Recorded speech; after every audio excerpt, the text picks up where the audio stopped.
सरस्वती नमस्तुभ्यं वरदे कामरूपिणी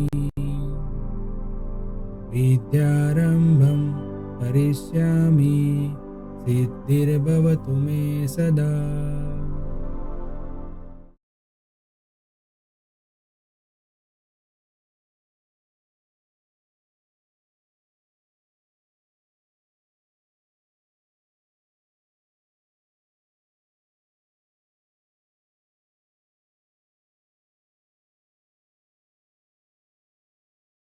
hello everyone, welcome to Mantra e learning. Financial management chapter चालू है, वर्किंग कैपिटल मैनेजमेंट। आज लेक्चर नंबर 3 में हम देखेंगे factors determining working capital requirement. Working capital की रिक्वायरमेंट के जो फैक्टर है उसको हम डिस्क्राइब करेंगे आज, और डिटेल में उसको स्टडी करेंगे क्या क्या फैक्टर है जो वर्किंग कैपिटल रिक्वायरमेंट को इफेक्ट करते हैं। ठीक है, तो चलिए स्टार्ट करते हैं हम। सबसे पहला जो फैक्टर है वो है nature and volume of business. हमें किसी भी बिजनेस का वर्किंग कैपिटल रिक्वायरमेंट कितना रहेगा वो डिसाइड करना है। तो सबसे पहले उस बिजनेस का नेचर क्या है और वो बिजनेस का वॉल्यूम क्या है, यानी कि उसका टर्न ओवर क्या है, उसका जो भी वो प्रोडक्ट बनाता है या जो भी वो उसका सेलिंग है, वो एक्टिविटी जो है वो उसका वॉल्यूम कितना है। नेचर एंड वॉल्यूम, ये दोनों बहुत ही इफेक्ट करते हैं वर्किंग कैपिटल रिक्वायरमेंट के अंदर। तो ये सबसे पहला जो इम्पोर्टेंट फैक्टर है ये हम सीखेंगे पहले।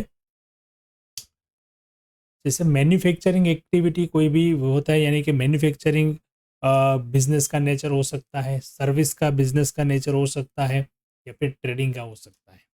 ठीक है फ्रेंड्स, तो इस तरीके से हम देखने जाए तो ये है बिजनेस के अलग अलग से नेचर।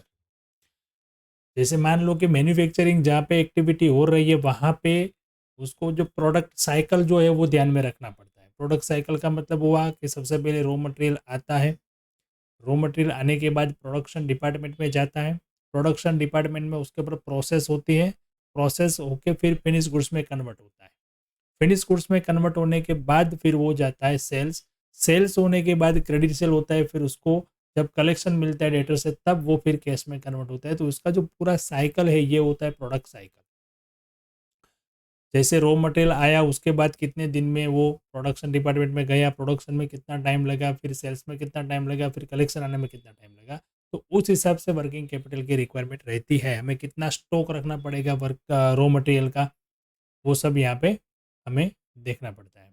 सर्विस सेक्टर है तो सर्विस के अंदर भी इस तरीके से होता है कि सर्विस के अंदर जब सर्विस खत्म होगी या कंटिन्यूसली सर्विस है तो उसका हमें किस तरीके से पेमेंट मिलता है, जो भी सर्विस का चार्ज होता है वो किस तरीके से मिलता है, उसके ऊपर उसका जो है वो बेस रहता है कि वर्किंग कैपिटल कितनी रहेगी। ट्रेडिंग बिजनेस के अंदर भी ज़्यादातर स्टॉक ज़्यादा रखना पड़ता है।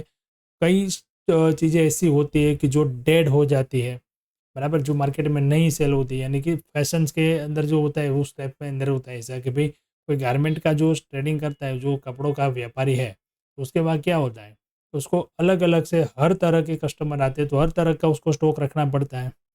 अब वो स्टॉक कितने टाइम में टर्नओवर होता है और कितने टाइम में वो कैश में कन्वर्ट होता है, ये जो टाइम पीरियड है वो टाइम जो साइकिल है वही हमारी वर्किंग कैपिटल की रिक्वायरमेंट डिसाइड करता है। पब्लिक यूटिलिटीज़ यानी पब्लिक के काम में आए उस टाइप के जो गवर्नमेंट के जो सेक्टर होते हैं उसके हम बोलते हैं। तो ऐसा बोलते हैं कि इस फैक्टर में हम ऐसा कह सकते हैं कि the bigger size of the unit, जितना बड़ा business the more will be requirement of working capital, वहाँ पे ज़्यादा वर्किंग कैपिटल की रिक्वायरमेंट रहेगी। अगर स्मॉल सेक्टर है तो कम वर्किंग कैपिटल की रिक्वायरमेंट रहेगी, ज़्यादा है तो ज़्यादा रहेगी। ठीक है, अब सेकंड जो फैक्टर है वो है लेंथ ऑफ मैन्युफैक्चरिंग साइकिल। जैसे हमने पहले बताया यहाँ पे कि रॉ मटेरियल को फिनिश गुड्स में कन्वर्ट होके फिनिश गुड्स को जब पेमेंट मिले डेटर से तब तक का जो टाइम पीरियड होता है उसको हम बोलते हैं साइकिल, प्रोडक्ट साइकिल, यानी कि manufacturing cycle. The time that elapsed for the purchase of use raw material to the production of finish goods is called manufacturing cycle. ये ऐसा टाइम है जो रॉ मटेरियल को फिनिश गुड्स में convert होने तक का जो टाइम हो जाता है वो, और ये प्रोसेस जो है कंटिन्यूसली चलती है। रॉ मटेरियल आया, प्रोडक्शन में गया, फिनिश गुड्स बना, सेल्स हुआ, डेटर से पैसा मिला, वापस रॉ मटेरियल आया, रॉ मटेरियल से प्रोडक्ट्स में गया, तो ये साइकिल कंटिन्यूसली चलती रहती है। उसके अंदर जो टाइम फैक्टर है वो सबसे ज़्यादा इफेक्ट करता है वर्किंग कैपिटल की रिक्वायरमेंट को। कितने दिन में आपके पास पैसा वो वापस आता है, यानी कितने टाइम आपको ये बिजनेस के अंदर इन्वेस्ट रहेगा। जैसे देखो, हमने मशीन लिया तो मशीन को तो एक बार हमने पेमेंट कर दिया, तो मशीन का इन्वेस्टमेंट हो गया। अब उस मशीन से हम प्रोडक्शन बनाएंगे, प्रोडक्शन बना के सेल करेंगे और पैसे कमाते जाएंगे, यानी कि वो प्रॉफिट हम लेते जाएंगे बिजनेस में। पर वापस मशीन में इन्वेस्टमेंट नहीं करना है हर साल या 2 3 6 महीने के अंदर। और ये रो प्रोडक्ट में क्या होता है कि वो उसका जो टाइम होता है, यानी कि रॉ मटेरियल आज लाए, आप डिसाइड करना होता है कि कितना दिन लगता है उसको फिनिश गुड्स में कन्वर्ट होने में, फिर कितना दिन होता है सेल्स होने में, सेल्स होने के बाद कितना दिन होता है पेमेंट आने में। ये पूरे जो टाइम साइकिल है उसको बोलते हैं मैन्युफैक्चरिंग साइकिल, और जितना टाइम ये लेता है उस हिसाब से वर्किंग कैपिटल की रिक्वायरमेंट डिसाइड होती है।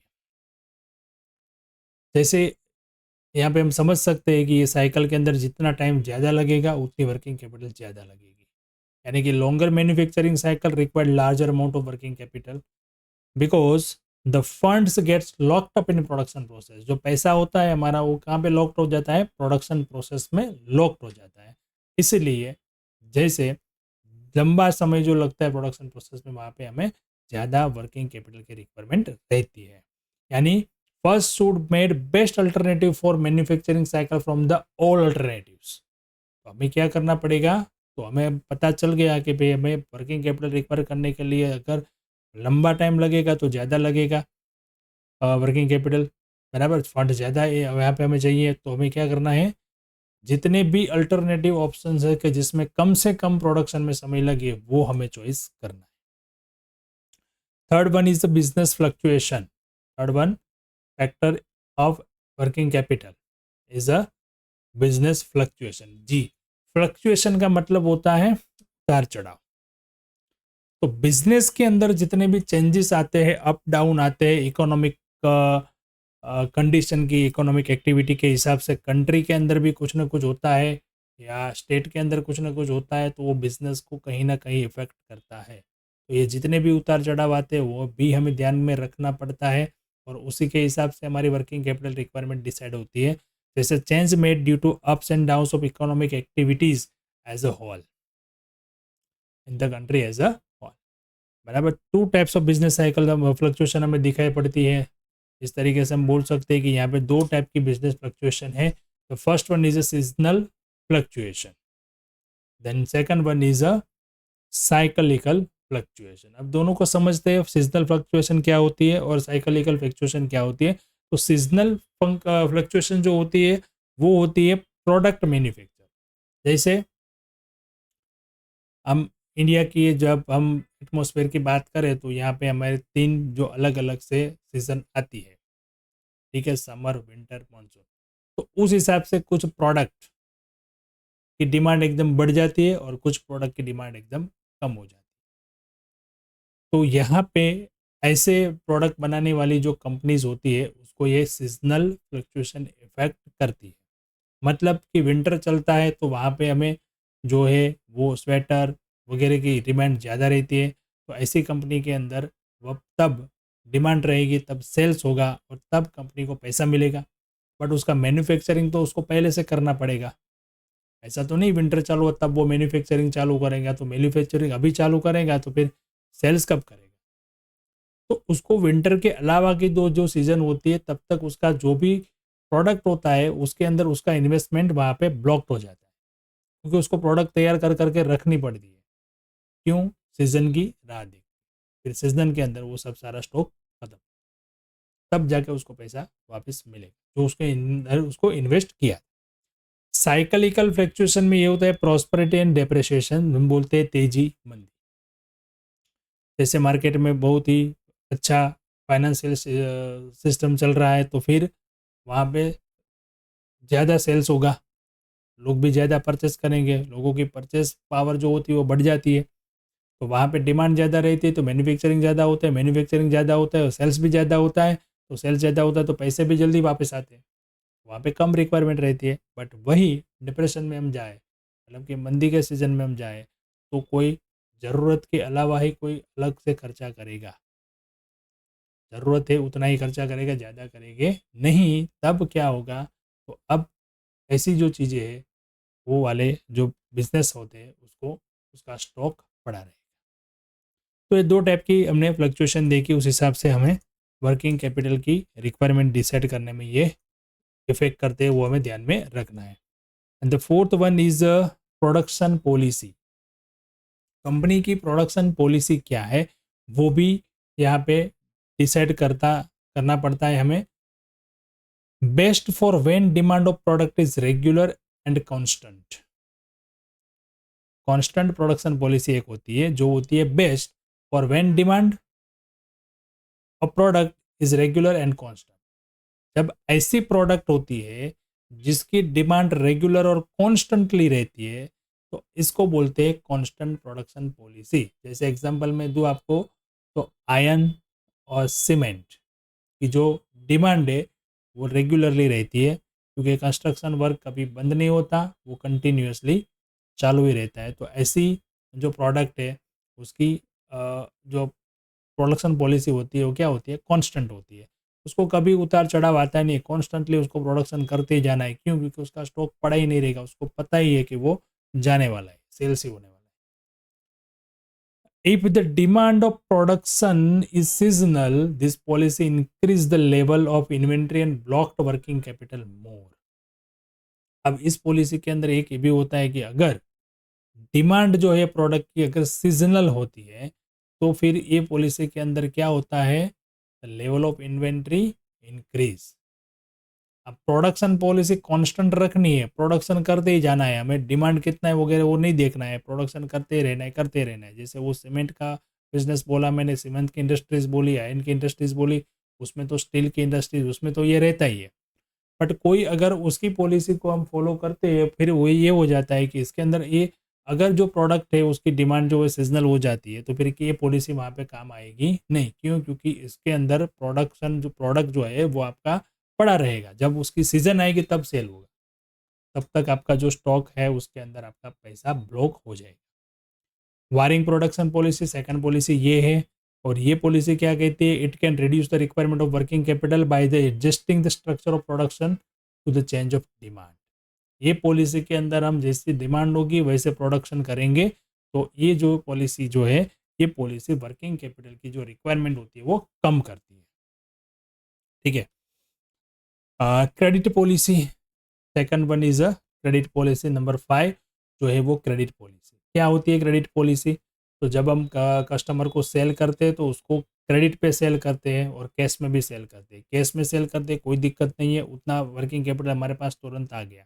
बट क्रेडिट के अंदर जब सेल करते हैं तो उसको कितना टाइम देते हैं, क्रेडिट का क्रेडिट पीरियड क्या होता है वो बहुत ही यहाँ पे इम्पोर्टेंट रहता है। जैसे 45 डेज़ का पीरियड चलता है, 90 डेज़ का पीरियड चलता है, तो ये सारी चीज़ें भी ध्यान में रखनी होती है। And the larger the volume of credit sale the greater will be the requirement of working capital. हम ज़्यादा क्रेडिट सेल करेंगे तो ज़्यादा वर्किंग कैपिटल की रिक्वायरमेंट रहेगी। क्यों? क्योंकि रॉ मटेरियल तो प्रोडक्ट में कन्वर्ट हो गया, प्रोडक्ट सेल्स भी हो गया, बट कस्टमर से अभी पैसा मिला नहीं, तो वो टाइम ज़्यादा लग जाएगा, ज़्यादा टाइम लगेगा तो ज़्यादा रिक्वायरमेंट रहेगी वर्किंग कैपिटल की। longer the period the collection of tax the greater will be requirement of working capital। ठीक है। अब ज़्यादा क्रेडिट सेल्स किया तो भी हमें ज़्यादा वर्किंग कैपिटल की रिक्वायरमेंट रहेगी। अब पीरियड भी ज़्यादा दिया हमने क्रेडिट का तो भी हमारी वर्किंग कैपिटल की रिक्वायरमेंट बढ़ जाएगी। It is necessary that the business enterprise should be prompt in collection of payment and slackness in the respect will increase the requirement of working capital and will increase the chance of bad debts। ये इसका मतलब ये हुआ कि इस factor से हमें पता चलता है कि ये कंपनी के लिए, बिजनेस के लिए नेसेसिटी बन जाती है। क्या नेसेसिटी बन जाती है फ्रेंड्स? तो ये बन जाती है कि उसको पेमेंट के अंदर जो है वो प्रॉम्प्ट रहना चाहिए, जल्दी से जल्दी पेमेंट कवर करना चाहिए। उसका दो फायदा है, वर्किंग कैपिटल पे रिक्वायरमेंट कम होगी और बैड डेब्ट्स का लॉस जाने का चांसेस कम हो जाए। तो क्रेडिट पॉलिसी क्या है कंपनी की, बिजनेस की, वो भी हमें यहाँ पे ध्यान में रखना है। Then number 6 is availability of credit. Yes, हम क्रेडिट देते हैं कस्टमर को, सेम उतना ही क्रेडिट अगर हमारा सप्लायर जिससे हम परचेस करते हैं रॉ मटेरियल वो भी देता है तो वो टाइम कम हो जाता है सीधा। क्यों? क्योंकि डेटर के पास पैसा आता है, वो सीधा हमें कहाँ पे देना होता है, रॉ मटेरियल में।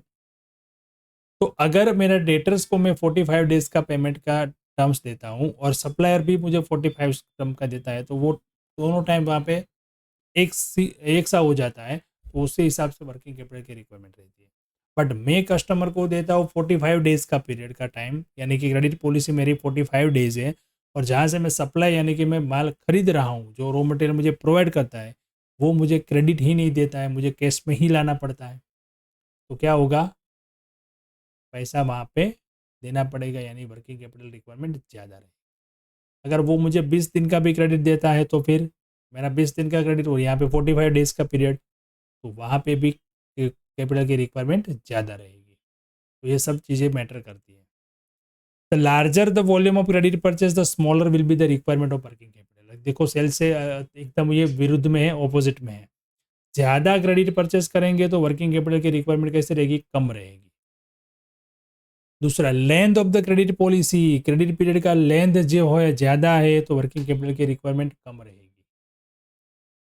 If it is assured that it can be obtained loans from bank immediately and easily, the firm can function smoothly even with a smaller amount of working capital। ये आप ध्यान में रखना है आपको कि अगर आप कम से कम वर्किंग कैपिटल में भी आपकी बिजनेस की जो पॉलिसी है, बिजनेस की जो प्रोडक्शन प्रोसेस है, जो बिजनेस की जो एडमिनिस्ट्रेटिव एक्टिविटी जो एकदम स्मूथली चल रही है, तो बैंक से भी लोन आसानी से मिलता है। और ये हमें एश्योर्ड भी करना पड़ेगा कि बैंक हमें लोन दे ताकि हम हमारा डेप्ट तुरंत पे कर सकें और प्रोडक्शन प्रोसेस जो है वो स्मूथली चल सके। ठीक है, ज़्यादा से ज़्यादा वर्किंग कैपिटल के लिए अभी के जो रिसेंटली बिजनेसेस जो होते हैं वो बैंक से कैश क्रेडिट मतलब सीसी ओवरड्राफ्ट ऐसे फैसिलिटीज़ का यूज़ करते हैं। उसको आपको पता है कि उसके अंदर क्या होता है, का एक सीसी अकाउंट या ओवरड्राफ्ट अकाउंट होता है, उसके अंदर बैंक आपको कुछ लिमिट तक पैसे विड्रॉ करने की परमिशन देती है। जैसे कि आपको 5 लाख की सीसी या ओवरड्राफ्ट दे दिया तो आप 5 लाख तक उसमें से विड्रॉ कर सकते हैं। आपके अंदर बैलेंस नहीं है, ये वन टाइप ऑफ लोन ही है। बट लोन के अंदर क्या होता है, ये लोन के अंदर होता है हमें ईएमआई पे करना पड़ता है और वो हर मंथ में कंपलसरी होता है और उसका इंटरेस्ट भी हमें देना पड़ता है वहाँ। बट ये जो सीसी और ओवरड्राफ्ट होता है उसमें क्या होता है, इस फैसिलिटी ऐसी है कि बैंक आपको एक अकाउंट देती है और उसके अकाउंट के अंदर आपको क्या कहता है कि 5 लाख का आपको लिमिट दे दी, तो आप 5 लाख तक उसमें आपका बैंक रख के रखेगी। आपको रिक्वायरमेंट है तो उसमें जब विड्रॉ करोगे और जितनी अमाउंट विड्रॉ करोगे उतना ही आपको इंटरेस्ट लगेगा। अगर आपके पास आ गया फिर आपने डिपॉजिट कर दिया तो इंटरेस्ट बंद, उसमें ईएमआई वगैरह कुछ पे करना होता नहीं है। आप जितने दिन तक यूज़ करोगे उतने दिन का आपको इंटरेस्ट देना पड़ेगा बैंक। तो इस तरीके की फैसिलिटी यूज़ करते हैं लोग वर्किंग कैपिटल की रिक्वायरमेंट के कंप्लीट करने के लिए। वो आगे देखेंगे हम सोर्सेस ऑफ के अंदर, बट यहाँ पे आपको बैंक लोन का पॉइंट आया तो मैंने थोड़ा आपको समझा दिया। 7th पॉइंट ये is the growth and expansion. जी, अगर बिजनेस का हमें ग्रोथ और एक्सपेंशन का कोई प्लानिंग करना होता है तो वहाँ पे भी हमें वर्किंग कैपिटल की रिक्वायरमेंट रहेगी। Before the growth and expansion actually take place the requirement of working capital emerge. जब हम उसको प्लानिंग भी करेंगे तभी भी हमें पता चल जाएगा कि भाई मुझे वर्किंग कैपिटल की रिक्वायरमेंट रहेगी। Planning of working capital requirements and its procurement must go hand in hand with the planning of growth and expansion of the business। Means कि अब हमें जब भी एक्सपेंशन और ग्रोथ का प्लानिंग करना है तो सबसे पहले क्या प्लानिंग करना पड़ेगा, सबसे पहले प्लानिंग करना पड़ेगा वर्किंग कैपिटल का। 8th नंबर का पॉइंट है वो है profit and it's distribution. Yes, business के अंदर बिजनेस क्यों करते हैं भाई, बिजनेस करते हैं प्रॉफिट कमाने के लिए। अब ये प्रॉफिट जब हम कमाते हैं पूरे साल के बाद, जब अंत में पता चलता है कितना प्रॉफिट हुआ, अब ये प्रॉफिट जो है वो प्रॉफिट हम डिस्ट्रीब्यूट कैसे करते हैं, मतलब घर पे कितना लेके जाता है ओनर और रिटेन कितना रखता है बिजनेस, इसके ऊपर भी वर्किंग कैपिटल की रिक्वायरमेंट डिसाइड होती है। The profit available in the form of cash is called cash profit and it can be assessed by adding or deducting non cash item from the net profit मतलब हमें इसके लिए पहले क्या करना पड़ेगा, कैश प्रॉफिट फाइंड करना पड़ेगा। हम फाइनेंशियल अकाउंट में जाए और प्रॉफिट एंड लॉस अकाउंट में हमें जो प्रॉफिट मिलता है उसको बोलते हैं हम नेट प्रॉफिट, बट उसके अंदर डेप्रिसिएशन भी माइनस कर देते हैं, कुछ प्रोविजंस जो कि वो भी हम माइनस कर देते हैं, बराबर। कोई प्रीपेड एक्सपेंस है वो भी माइनस हो जाता है, आउटस्टैंडिंग एक्सपेंस जो है वो भी हम यहाँ पे माइनस कर देते हैं। तो ऐसे कुछ एडजस्टमेंट जो होते हैं उसको हम नॉन कैश आइटम्स बोलते हैं। एग्जैक्टली मुझे कैश प्रॉफिट चाहिए, तो कैश प्रॉफिट फाइंड करने के लिए मुझे क्या करना पड़ेगा, जो भी नेट प्रॉफिट आया है उसमें से मुझे नॉन कैश आइटम जितनी भी है उसका मुझे एडजस्टमेंट करना पड़ेगा, तब मुझे कैश प्रॉफिट मिलेगा। The larger amount of cash profit the greater will be the possibility of acquiring working capital. अगर मेरा कैश प्रॉफिट जो बिजनेस का है वो ज़्यादा रहेगा, लार्जर अमाउंट रहेगा, तो वहाँ पे वर्किंग कैपिटल की रिक्वायरमेंट बहुत कम रहेगी। ठीक है, चलिए नेक्स्ट देखते हैं point number 9, price level fluctuation. Yes, जो भी प्रोडक्ट हम बनाते हैं वो प्रोडक्ट की प्राइस जो होती है वो प्राइस फ्लक्चुएटिंग रहती है, कम ज़्यादा होती रहती है मार्केट के उतार चढ़ाव के हिसाब से। And requirement of working capital will increase with the rise in the price for some businesses, बराबर। रॉ मटेरियल के प्राइस बढ़ गए तो रिक्वायरमेंट रहेगी वर्किंग कैपिटल की ज़्यादा। हमारी प्रोडक्ट जो सेल्स करने के, हम फाइनल प्रोडक्ट जो हमारी फिनिश प्रोडक्ट है उसकी प्राइस बढ़ गई तो अच्छा है, कम रहेगा, बट उसकी प्राइस कब बढ़ेगी, जब रॉ मटेरियल की प्राइस बढ़ेगी, सही ना। रॉ मटेरियल प्रोडक्ट कॉस्ट बढ़ेगी तो प्राइस ऑटोमेटिक बढ़ेगी। तो प्रोडक्ट कॉस्ट बढ़ती है यानी कि रॉ मटेरियल के प्राइस बढ़ते हैं, तो वहाँ पे ज़्यादा मुझे रिक्वायरमेंट रहेगी। The price of all current asset never go up the same extent. और ये भी सही है कि हमारी जो भी करंट एसेट होती है उसकी सबकी प्राइस एक साथ नहीं बढ़ती है, एक साथ नहीं कम होती, बराबर। Hence for the business which use the current asset the working capital need will increase by smaller amount. मतलब इसका ये है कि एक साथ सभी की प्राइस नहीं बढ़ती। जैसे रॉ मटेरियल की प्राइस बढ़ गई तो मतलब आपकी स्टॉक की वैल्यू बढ़ जाएगी, स्टॉक में आपका इन्वेस्टमेंट बढ़ जाएगा, तो स्टॉक में इन्वेस्टमेंट बढ़ जाएगा मतलब स्टॉक की वैल्यू बढ़ी। उसी के साथ डेटर्स जो है वो भी करंट एसेट है, तो डेटर्स की वैल्यू भी बढ़ेगी, बराबर। डेटर्स मतलब हमारा कलेक्शन रिसीवेबल है तो उसकी भी वैल्यू बढ़ेगी। उसके बाद सामने हम देखने जाए क्रेडिटर्स, तो क्रेडिटर्स की वैल्यू भी बढ़ेगी, मतलब जितना एसेट बढ़ेगा उतना सामने लाइबिलिटी भी बढ़ेगी। तो इसका मतलब ये हुआ कि करंट एसेट जो होती है उसके अंदर जब कुछ चेंजेस होता है, यानी कि प्राइस के अंदर चेंजेस होता है, तो वो एडजस्टमेंट हो जाता है एक दूसरे के अंदर, और फाइनली जो इफेक्ट होता है वर्किंग कैपिटल के वो बहुत स्मॉलर अमाउंट से होता है, बहुत ज़्यादा नहीं होता। If a burden of price increase pass to customer, मतलब रॉ मटेरियल के प्राइस बढ़े तो हमारी प्रोडक्ट की कॉस्ट बढ़ गई, प्रोडक्ट की कॉस्ट बढ़ गई, हमने प्रॉफिट मार्जिन उतना ही रखा, तो भी प्रोडक्ट की प्राइस ऑटोमेटिकली बढ़ जाएगी और कस्टमर पे ये हमने बर्डन दे दिया by raising the price of final product, then there will be no increase of working capital requirement. मतलब ना स्टॉक की वैल्यू बढ़ेगी, डेटर्स की वैल्यू भी बढ़ेगी। कैसे? जैसे हमने प्रोडक्ट की प्राइस बढ़ा दी, अगर वहाँ पे नहीं बढ़ाई हमने प्राइस तो डेटर्स नहीं बढ़ेंगे, खाली स्टॉक ही बढ़ेगा, तो थोड़ा सा हमें वर्किंग कैपिटल की रिक्वायरमेंट ज़्यादा होगी, मतलब smaller amount, not much more. Operating efficiency, company की ऑपरेटिंग एफिशिएंसी किस तरीके से वो भी हमें जानना पड़ेगा यहाँ पे। तो इसका देखते हैं। The working capital requirement can be reduce by more efficient use of current asset. जितनी भी करंट एसेट बिजनेस के पास है उसका इफिशियंटली यूज करने से वर्किंग कैपिटल की रिक्वायरमेंट जो है वो कम से कम रहती है। If a business is efficient it can resource economically, it can reduce cost and earn more profit. जो भी बिजनेस हो इफिशियंटली वर्क करता है और जितनी भी इकोनॉमिकल उसके पास सोर्सेज है उसका यूज़ करता है, तो ये जो है वो कॉस्ट को रिड्यूस करता है और प्रॉफिट को बढ़ाता है। और अल्टीमेटली जब प्रॉफिट बढ़ता है तो इसका मतलब ये होता है कि वर्किंग कैपिटल का हमें जो भी रिक्वायरमेंट है वो फिर कम से कम रहेगा, क्योंकि जो भी प्रॉफिट है उसमें से हम क्रॉस कॉस्ट कैश प्रॉफिट को वापस बिजनेस में एज अ कैपिटल इन्वेस्टमेंट करेंगे। ठीक है फ्रेंड्स, तो ये हमने देखा आज 10 factor determining of working capital requirements. अब इस चैप्टर में हम आगे बढ़ेंगे, नेक्स्ट लेक्चर में आगे बढ़ेंगे। थोड़ा बहुत अभी हमें बेसिक्स जानना है वर्किंग कैपिटल के बारे में, फिर हम प्रैक्टिकल क्वेश्चन पे आएंगे। ये जो है ना आपका ये फाउंडेशन कंप्लीट हो रहा है, वर्किंग कैपिटल क्या है, वर्किंग कैपिटल के फैक्टर क्या है, वर्किंग कैपिटल के रिसोर्सेज क्या है, ये सब सब पता चलेगा ना, तब आपको प्रैक्टिकल क्वेश्चन जो है वो आराम से आने। फिर खाली उसके मेथड ही समझना है हमें, और थियरी के अंदर भी आपको ये सारे क्वेश्चन एग्जाम में आ सकते हैं, तो इसके लिए भी हम यहाँ पे डिस्कस कर रहे हैं। तो मिलते हैं नेक्स्ट लेक्चर में वर्किंग कैपिटल के एक और नए टॉपिक के साथ। Thank you and have a good